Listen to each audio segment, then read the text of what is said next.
Three,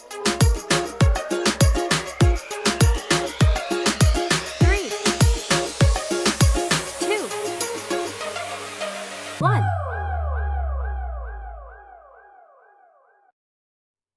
You're listening to Two Babies in a Business, a podcast about business, marketing, growth strategy, staff, clients, babies, and marriage. I'm Christina. This is Peter, and we're founders and leaders of CIPR Communications. Hey, Christina, how are you today? You make it seem like this is the first time you've seen me today. All right, well, with that awkward introduction and start to the podcast, maybe I'll begin by talking about what we're talking about. So we're talking about our Value of Tourism set of podcasts series. And today we're talking about really step one. So we introduced the Value of Tourism, what it is last time. And now we're basically talking about kind of what are the steps involved in developing a market value of tourism program. And step one, as we like to call it, is make no assumptions. So Christina, what does that mean? Make no assumptions. What are we not assuming? I think that like in everything you do as a communications person and as a political person, because as we said in the last episode, the Value of Tourism campaigns are often motivated quite politically. Is we make assumptions, right? Like I think about, I'm on our community association board, and when we sit down and have conversations about, certain planning and development that's going on in the community or communications, or like, obviously we're a very hyper engaged group, right? There's a dozen of us on this board. We have conversations about the community often. We know the community goals. We know far more than the average community member. Whether that's good or bad remains to be seen. But I think the same thing when it comes to value of tourism. If you come in as a CEO of a destination marketing organization, or as a corporate communicator, or even as a consultant, and you make some assumptions. Okay, well, this destination gets lots of tourists, so the community must understand that tourism is important. Or, oh, this community is beautiful and people would love to be here, so that must mean people want to share that story. Or oh, like we've heard in the news, this community, I think a great example is a smaller mountain town about 45 minutes from us, where there's some pretty strong opinions out there that we know would have us assume that nobody at all in that community ever wants a tourist to come in. Right, but right. you know what, if someone measured it, I'm sure that's a pretty strong assumption that could bend the other way. There's a lot of people that work in the tourism space who obviously thrive when tourists can come to their town.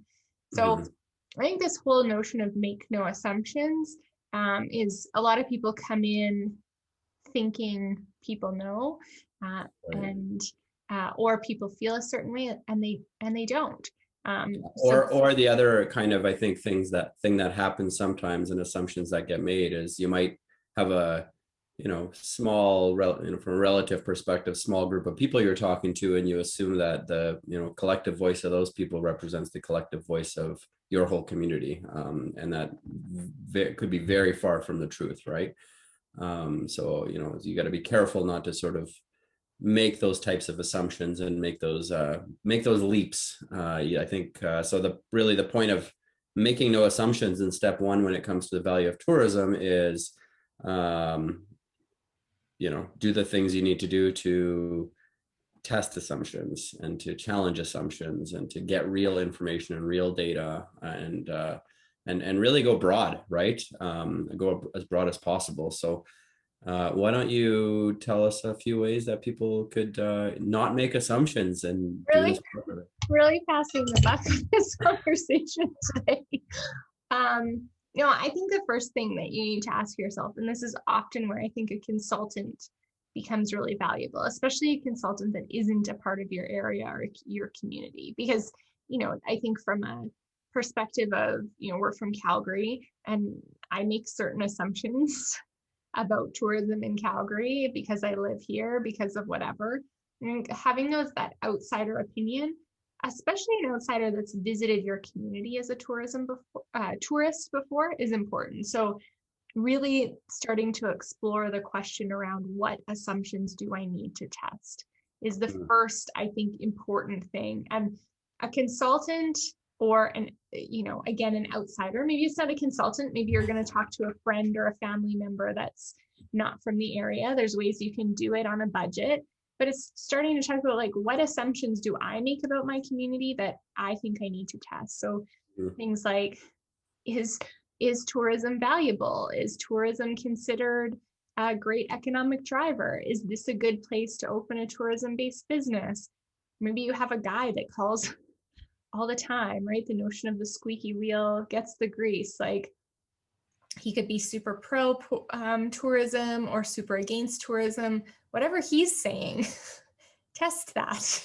But right? and in addition to what you're saying too, is tourism valuable? Like, do people understand whether that tourism is valuable and that it creates jobs? What's people's perceptions about the jobs that tourism creates? Like, is it? Or do they even know that tourism is an industry in your community? I think when you're working in the tourism space, whether it's as an operator or within a destination marketing organization, you assume that people know that tourism is important in your community. But I think that's an assumption, like you're right, that you need to test right out the gate. Yeah, and I think there's some, in addition to, obviously we'll talk about methods of testing assumptions, but there's also some probably pretty easy to find primary research on, tourism as a, spending in your region. Not always easy to find, but at least some information on how much money is spent in tourism, how many jobs are in the industry, StatsCan, places like that.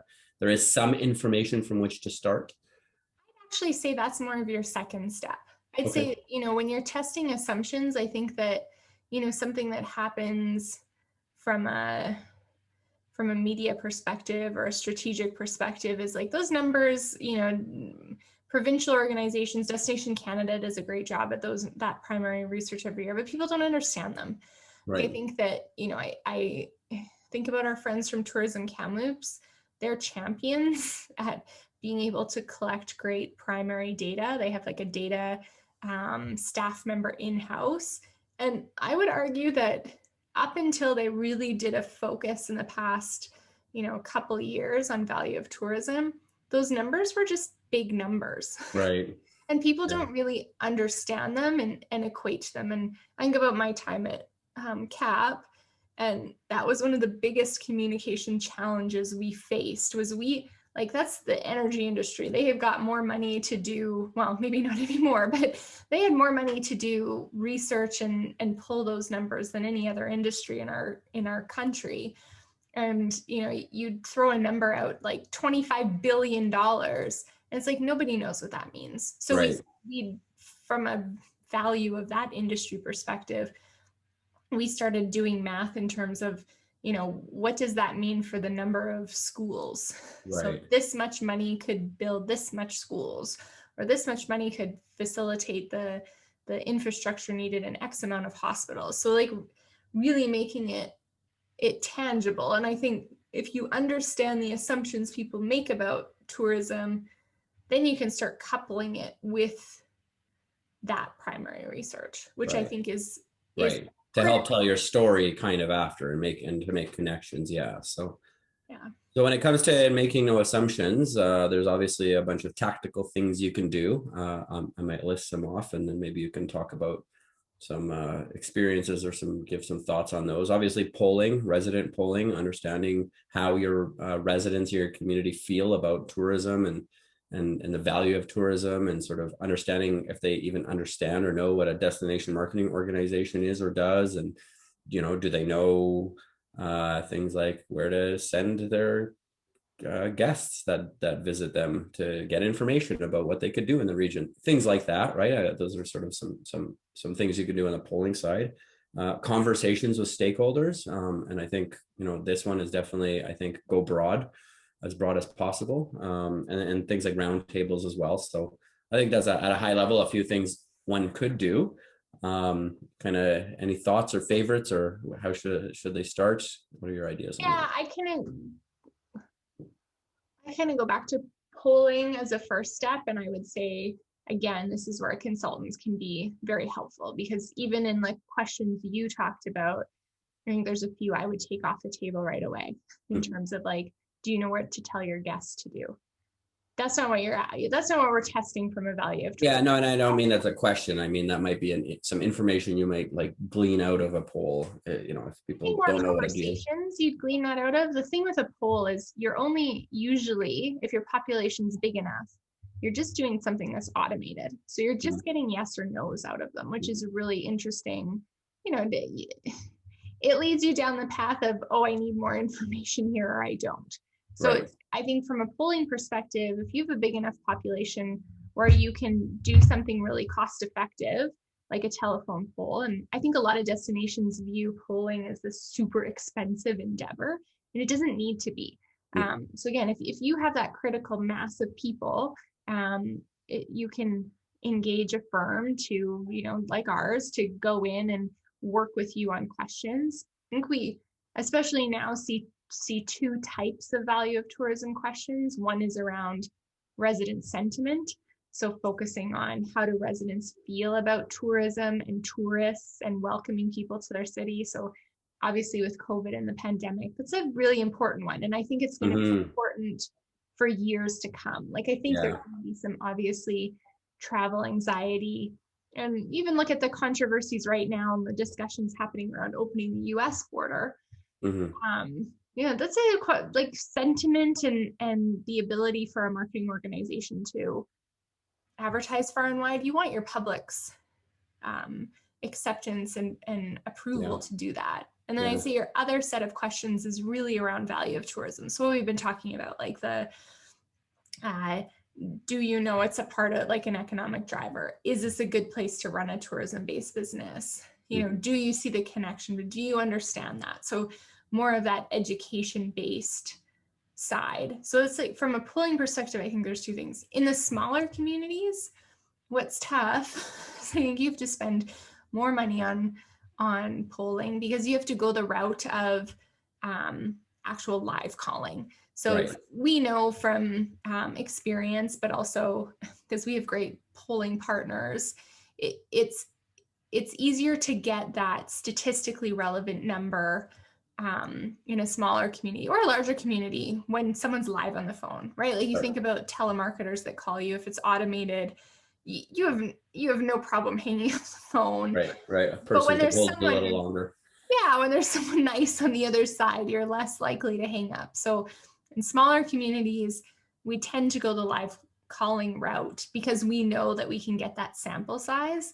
So again, a little bit better, more of an investment, but because you're calling live, you can get a little bit more detailed in your responses. So you can ask more opinion-based questions because people are typing it out. So again, an option for the larger communities, if you do have some, if you want to get kind of deeper and ask more opinions and kind of not lead them down a path, but start to understand their path of understanding. Yeah. And I think just on this point, probably important from a budgeting perspective to think about sort of an initial poll and understanding initial where you stand, I guess, and as an initial data point, and then at some point in the future, a year, whatever it is, to do some follow-up polling with similar or the same question, the same questions, maybe adding some questions or changing a few, but to kind of see where you're moving from the baseline so that you can actually see if the work you're doing is producing a measurable result, right? Yeah, I think it definitely, whether you're thinking about value of tourism for the long term or anything, so we work with obviously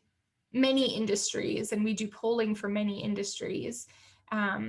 They have now built into an annual budget or sometimes a biannual, right? Every 2 years. To do that polling, very similar questions, if not the same, to start. But I mean, that's how you measure, that's how you show a return on investment. I think about one mining company that we actually are working with, and they're doing it annually. They've built it in. We've done the poll a few times now, and they use it. Their communications director uses it as the proof point for her community initiatives. So we have baseline questions in there about, are we a good corporate citizen? Are we involved in the community? And every year you can see that change. And obviously in a COVID year, you couldn't be out and about in the community. And Right. that really showed in their poll. It really showed. Nobody had heard of them this year. Interesting. Yeah. So in addition to polling, obviously that's a really key one in terms of not making assumptions. Conversations and roundtables. Why don't we touch on that one quickly?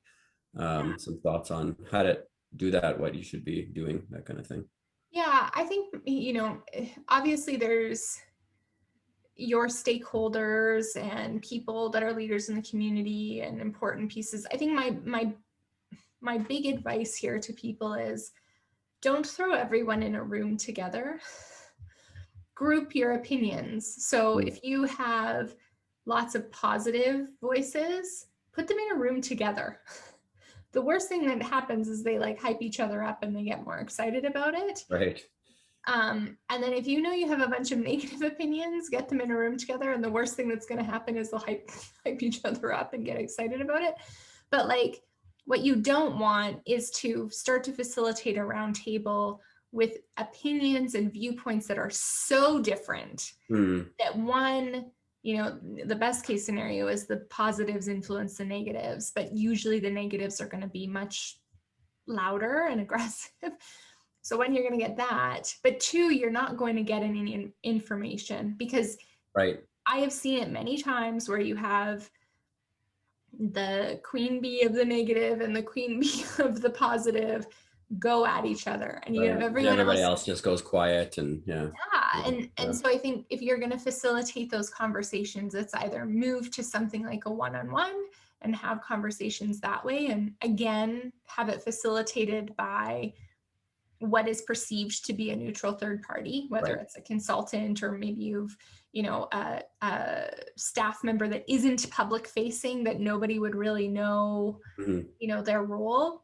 And then from, if you're going to move to a round table or a focus group is really what that is, that you're grouping those opinions together. Yeah, and not necessarily grouping by opinion, but might be grouping like, because you don't know opinions and you don't want to make assumptions, but grouping by types of people maybe that would likely share a similar opinion, like maybe like the chamber and the economic development folks and the whatever, maybe a logical group to put together, right? And as an example. Yeah, I mean, it's funny because it's a make no assumptions. It's hard. It's right? hard. It's hard, and I think. But I think the point is try to be as thoughtful as possible in terms of designing your consultations in a way that's going to actually get people talking as opposed to people fighting. And I think that's the key message here. And creating that safe space to really explore. And I think this first part, if you go the route of focus groups or individual conversations, you're consciously planting some seeds around, we're going to start a campaign on value of tourism. Right. Can you get behind this and help it? So it can almost help you suss out who your initial champions are, who you can start to count on, which is important. And, again, kind of helps you move your program forward, maybe even quicker than you imagined. Nice. Awesome. Well, hey, that's all about making no assumptions. And I had a little note in my notes that says, ask. If you don't know, start asking, right? And that's the best place to start a value of tourism, or really any kind of politically driven campaign, but mostly any kind of communications and marketing campaign, really. It's true. So that's your step one in your value of tourism strategy. So start to suss out those assumptions and you're on your way. So that's our episode. You know where to find us on Spotify, iTunes, and Spreaker. Two Babies in a Business. Follow along so you get to see all of the rest of the recordings in this series. And please like, comment, and share if you like what you're hearing or seeing or have something to share. 3,